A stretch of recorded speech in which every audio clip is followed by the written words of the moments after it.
So today we'll be reflecting on some incidences that we've had in our lives, and we'll be welcoming everybody to reflect with us and to see how we can bring about change. Reflection is good. It is, isn't it? But I hope that reflection can get us to a place where we act on the reflection. Yeah. Because sometimes when we talk about these issues, we reflect and we listen and we hear, but we don't act. So hopefully we can reflect and act on some of the things that we're going to hear today. Yes. So, first of all, I'd like to remind you of a situation that happened when we had somebody that was working in a particular organization, and this person came to us and asked us to support them because there was a consistent situation of racism in their workplace. Do you remember that? Yes, I do. It was, interestingly, some of these issues, as they've come up, our approach has never been to point fingers or to cut people out. I think that's really important for organizations to understand. Yes. And I think the biggest challenge is normally when these issues come up, the first reaction and the first response that you get is people become defensive. Yes. And therefore there is that negativity straight away. The walls are up. Yeah, the walls are up. You're not racist. Exactly. I'm not racist, and we're not racist, and that's never been us. And we need to move away from that to be able to address and deal with these issues. Yes. So in that instance, when we brought it up, it wasn't pointing fingers, but it was from a point of, can we talk about this and address it so that at the end of the day, we can create a good work environment where everyone can thrive. So it was just so that we could have this conversation, a three-way conversation with the person, the organization, and us, I suppose, mediating. To facilitate that. And facilitating to see. So this person had been experiencing racism, their colleagues were experiencing it, and it was being perpetuated by a specific individual within the company. Yes. And I remember it was a very uncomfortable situation for all of us. It's always been very uncomfortable. Yes, and I remember when we sat down to speak to this senior person who was supposed to be the person that would deal with it, and their reaction was straight away, no, that can't be happening. Are you saying that my staff would do that? I've known this staff member for over 20 years. They are very loyal. They are very loyal. As if being loyal means they cannot be racist. And it was terrible. It was actually really sad what happened. It's terrible because normally in those situations, the response is that defense, but it's always also flipped around in a way that they become the victim. Yes. And you are so terrible. Yes. How could you even think about that? And so it makes it very difficult to have honest conversations. I remember when we were talking, this meeting didn't even last 15 minutes before the person stood up, walked away, and even cried. And it was like, what have we done? What have we done? Should we have dealt with it this way? But it wasn't actually an unpleasant discussion. It's just that, and that is the thing, we need to watch out for people who perhaps feel like this is too much for them, and then they forget that there are other people that are struggling and finding this very difficult. This having to deal with racism is exhausting. It is. And the fact that people are exhausted and all you're able to do is, I don't know, that can't be happening. It's not a good. It's not a good response. It's not good for the organization. No, it's not, especially if the organization, displays itself as the best organization that deals with diversity, that is inclusive, that wants to reach out to anyone and everyone. You can't portray yourself that way, and yet when it comes to issues like this, you deny them and never deal with them. And that incident was not dealt with. No. Actually, the person eventually there was some kind of discussion, but there wasn't sustainable change to make it happen, to make other people that would find themselves in that situation be able to deal with it, or for the organization to say, this is what we'll do when it happens, or if it happens next time. I think eventually they did something, but it took a while. It was difficult. And then another incident is, you know, when we were working with a young person, and we went to this institution again, and this young person had been called the N-word by another child who was a teenager. But when we went to talk to this institution, their response was, this is difficult because we think that we can maybe talk to this child, and it was when we said, hang on a minute, we've been here for meetings before. You've done nothing about this.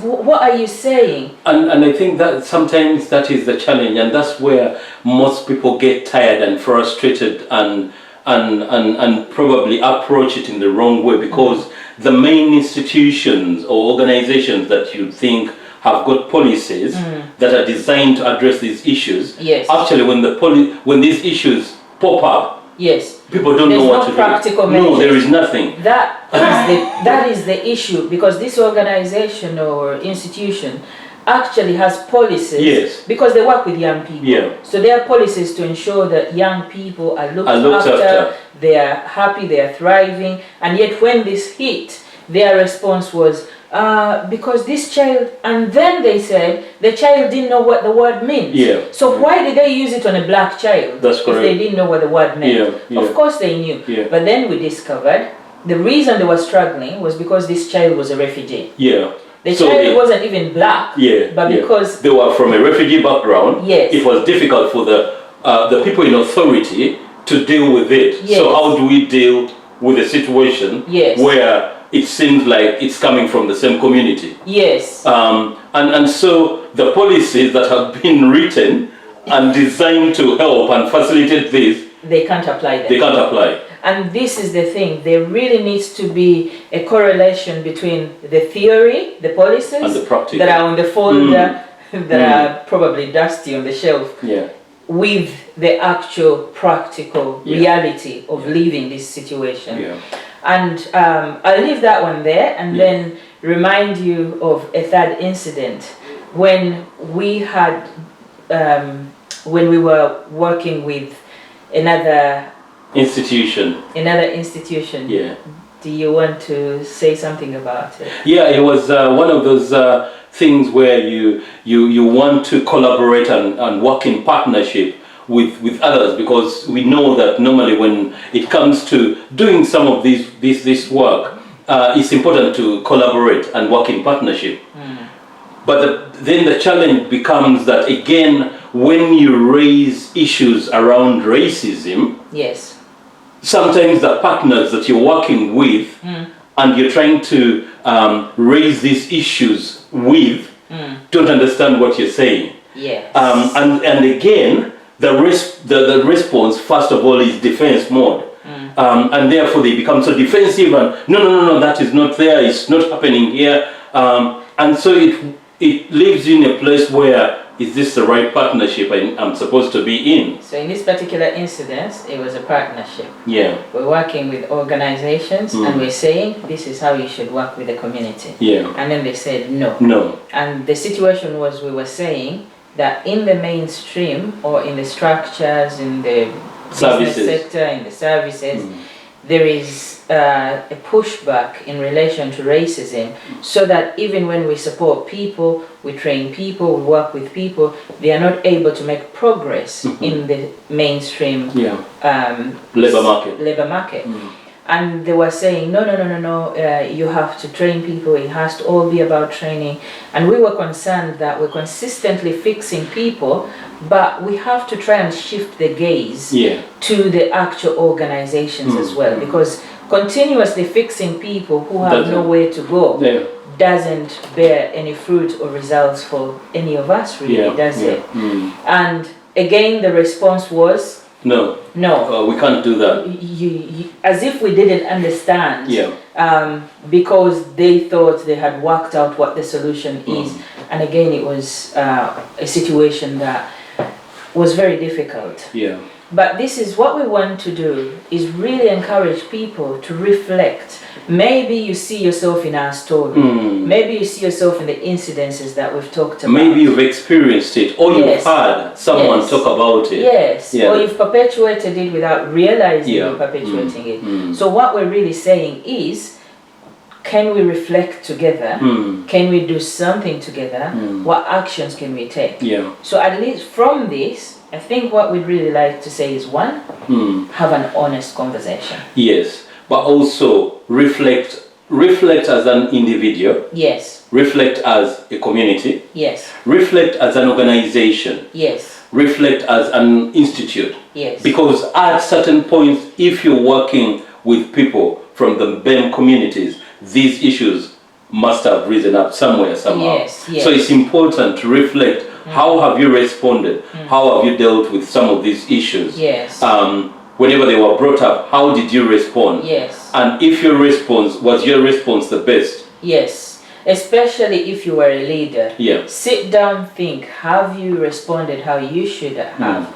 And also bring together your team and collectively have some reflection. And if you can bring in your people from the BEM community that are in your organization to do it together, even better. Because people don't usually want to sue or bring about trouble. They just want it resolved, really. That's correct. So reflect collectively, have an honest discussion. Yes. The second thing is act on it.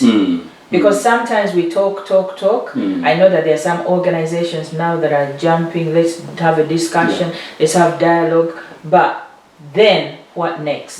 And usually the people that experience these challenges are able to suggest solutions. That's correct.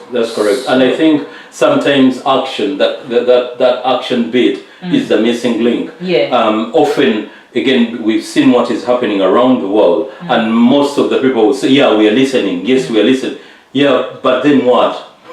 Listen and act upon something. Do something about the issues that are coming up. And there is no single solution. No. But it can be multiple solutions. It can be something that is relatable in your own organization. It can be different things. So let's reflect. Let's take action. Let's have those honest conversations. Yes. And if you're listening and you're thinking, I'd like to do that, but I don't know how to create an honest space, Radiant and Brighter helps you to create that honest space. We provide training that allows your organization and your people to critically think, become more aware of ethnicity and diversity, become more aware of perception-related issues and racism, and ultimately come to a conclusion and work with you on your specific needs so that you have solutions that meet your needs. We can also approach it in a way whereby we have the short-term, medium-term, and long-term ways of addressing these issues. And all training is bespoke. So if you want something to do with your organization and how you move forward, contact us. And please subscribe to our videos, and so that you can get more information on what we are doing and how we can support you. Yeah.